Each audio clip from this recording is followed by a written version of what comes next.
بسم اللہ الرحمن الرحیم۔ کچھ دن پہلے بے نظیر بھٹو کیس میں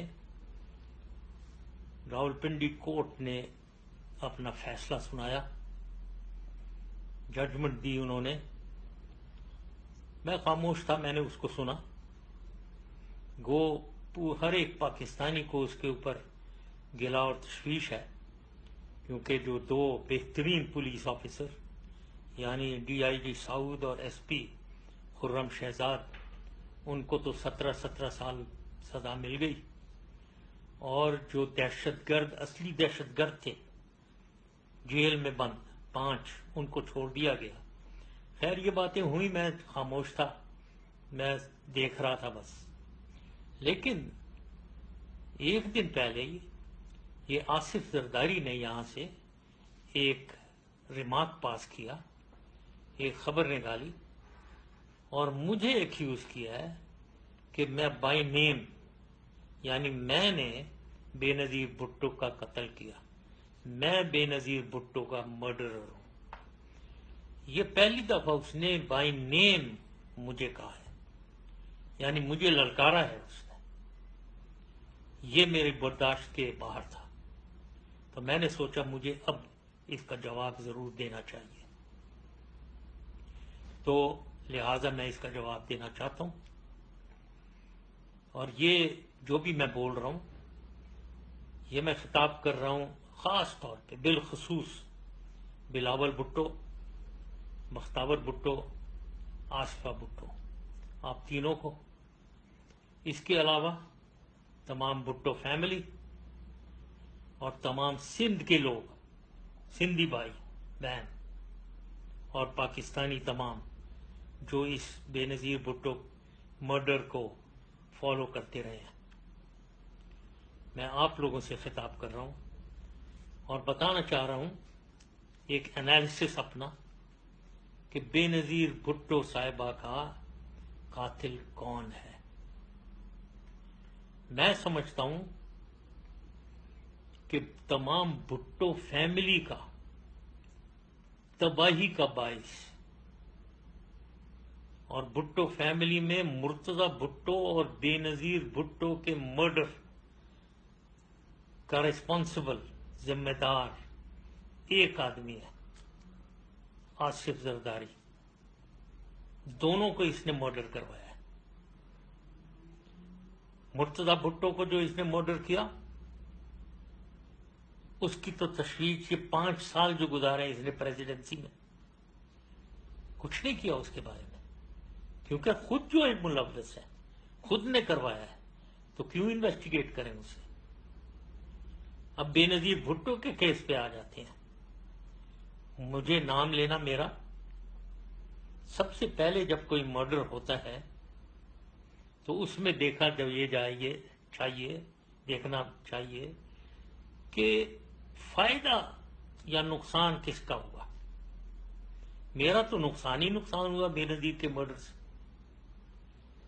فائدہ ایک ہی آدمی کو ہوا، اور وہی جو مرڈرر ہے آصف زرداری، اس کو فائدہ ہوا تمام۔ تو لہذا اب آگے چلتے ہیں اسی سلسلے میں۔ یہ تو حقیقت ہے کہ بے نظیر کو بیت اللہ مسعود اور اس کے لوگوں نے مارا، اس میں کوئی شک نہیں ہے، سارا ایویڈنس موجود ہے۔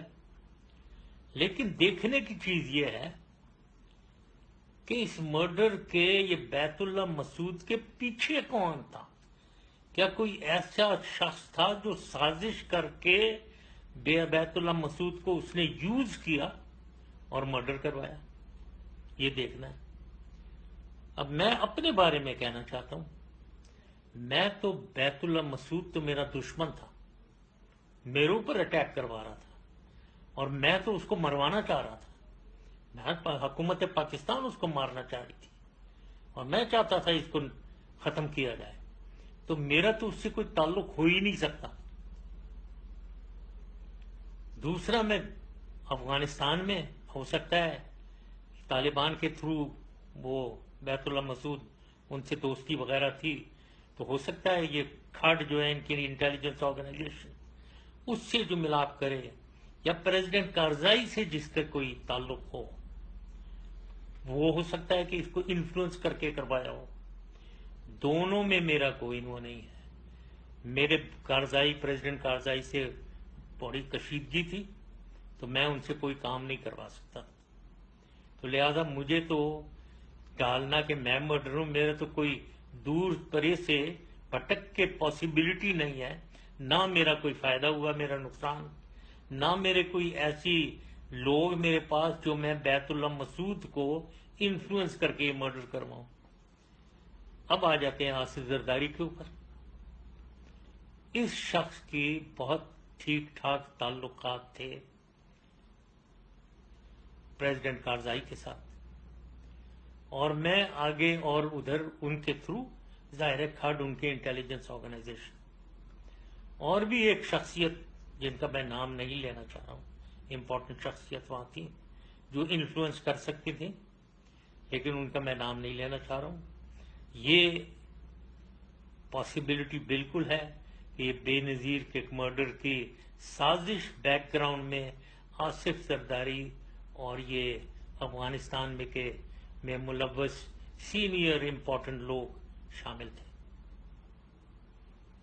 اب آتے ہیں سوال اس کے کہ وہاں کیا ہوا۔ سیکیورٹی میرے خلاف جو بات ہے کہ سیکیورٹی میں نے نہیں دی، وہ میری ذمہ داری نہیں ہے، لیکن اس پہ بھی میں تھوڑی سی بات کرنا چاہتا ہوں۔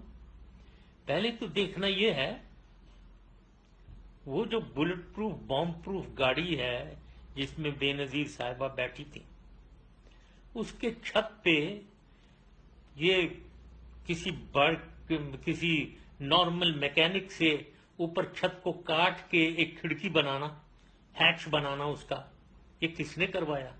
یہ کون سے عقل کی بات ہے کہ ایک بام پروف گاڑی کو آپ اس کی چھت کاٹ کے آپ ہیچ بنا دیں اس کے اندر؟ یہ چیک کرنا چاہیے کس نے کروایا۔ دوسری چیز یہ کہ بے نظیر تو 2 گھنٹے ادھر جلسے میں ایڈریس کر کے لوگوں کو ہاتھ ہلاتے ہوئے گاڑی میں آ کر بیٹھ گئی، بالکل سیف، بڑی بہترین سیکیورٹی۔ اس کے بعد کسی نے ٹیلی فون کر کے انہیں کہا کہ آپ باہر نکلیں اس ہیچ میں سے جو کٹوایا گیا تھا۔